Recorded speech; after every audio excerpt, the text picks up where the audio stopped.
morning, dear students. In this session, I would like to explain you about exploring advertising, that is extracted from the New York Times article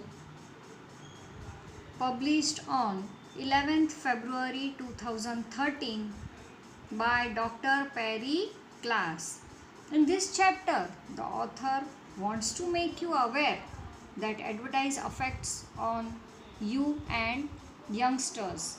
He explains you by saying that you should grow alert about advertisements. Ads for things like cigarettes and alcohol push children and young people towards unhealthy behaviors. But it also shows that it is more difficult to protect children as advertisers use the internet and social media.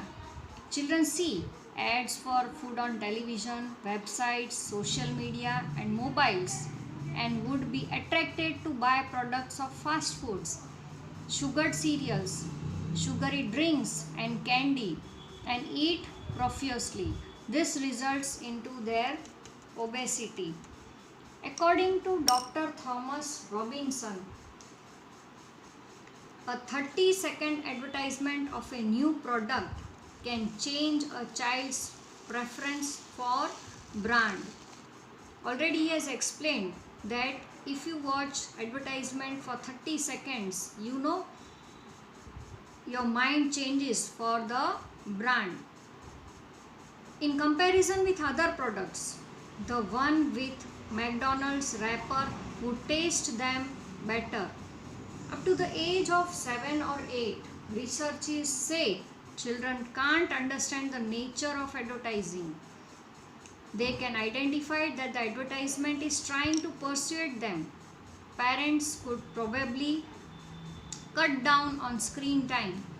But according to Robinson, parents should not turn their demands down soon. Yes, he's saying that parents should also not entertain the children. As soon as they demand for that product, it is not necessary that we should make them available. We should teach them what are the advantages and disadvantages of that particular product. Then you should purchase and give to your children. Parents should try to take them in confidence and help the children understand that sellers want to sell the things, but buyers have to decide if they want to buy or not.